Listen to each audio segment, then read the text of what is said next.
अस्सलाम वालेकुम रहमतुल्लाहि व बरकातुहू। अल्लाह के बाबर के नाम से शुरू करता हूँ जो बड़ा मेहरबान और नहायत रहम करने वाला है। मैं हूँ आपका टीचर मोहम्मद इकबाल। सबसे पहले बच्चों आप दूसरी सल्लल्लाहु ताला अला मुहम्मद।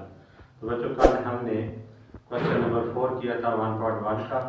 तो आज मैं क्वेश्चन नंबर 3, ये भी एक नया क्वेश्चन है, तो इसका कंसेप्ट आपको देने जा रहा हूँ।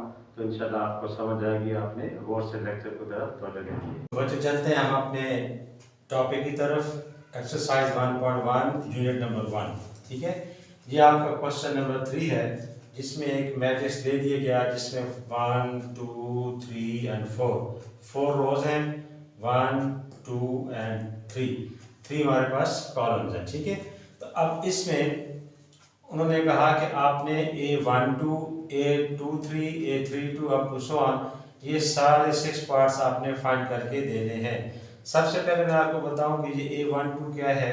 तो थोड़ा आप यहाँ पे देखें A12, ये जो A यूज किया है जनरली ये हमें ये जो एंट्रीज है इसके लिए इस्तेमाल किए गए। एंट्रीज मतलब एंट्री ऑफ अ मैट्रिक्स और element of a matrix. Generally उन्होंने बताया कि आप ये जो एंट्री है और उसको थोड़ा एक्सप्लेन कर दिया कि जो 1 2 पे आ रहा है वो वाला नंबर बताएं। ठीक है, तो अब ये 1 क्या है और 2 क्या है इसके बारे में हम डिस्कस करते हैं।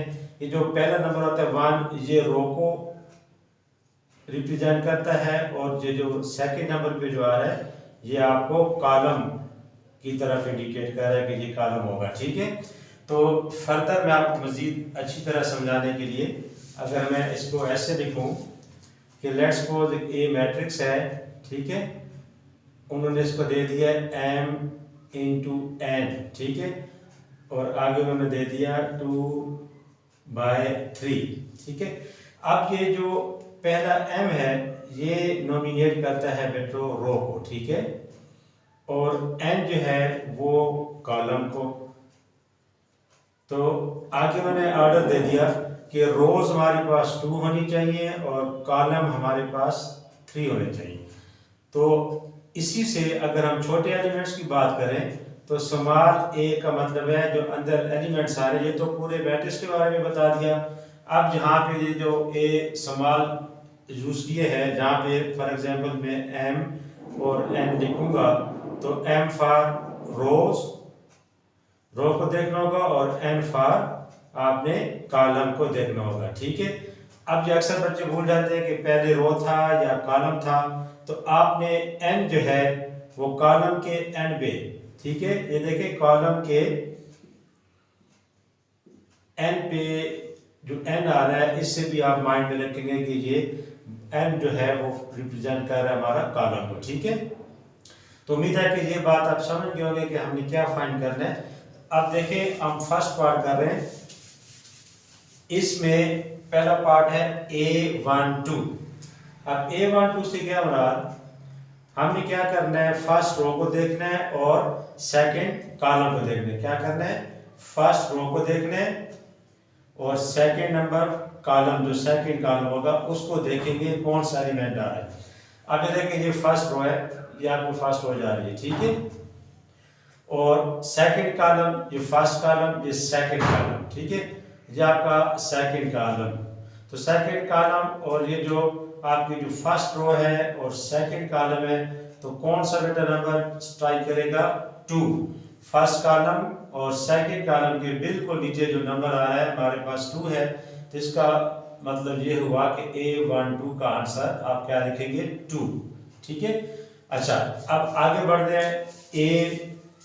A23 फाइंड करना हो, A23। अब ये क्या इंडिकेट कर रही है कि 2 जो है हमारा सेकंड रो है।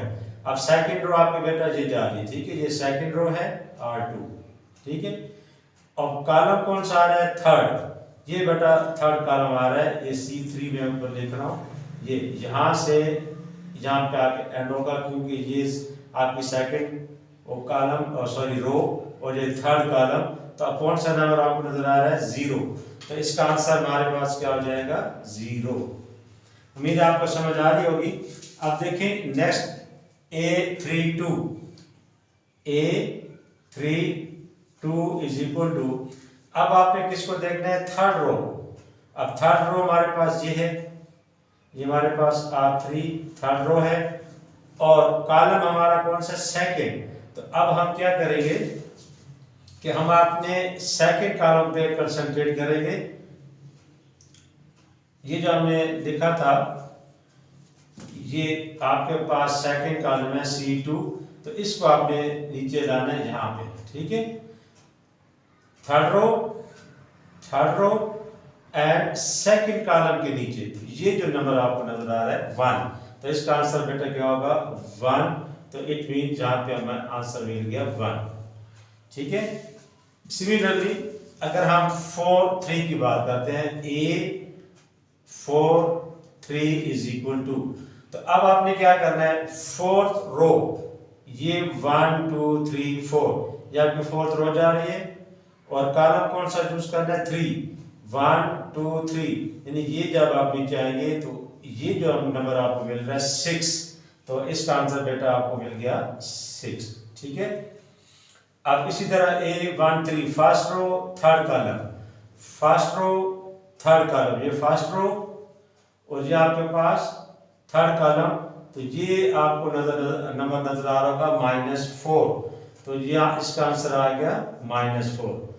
लास्ट जो है हमारे पास A3 तो अब इसको थोड़ा मैं रिफ्रेश कर देता हूं ताकि आपको ये सही समझ आए, ठीक है। ये हमारे पास 1,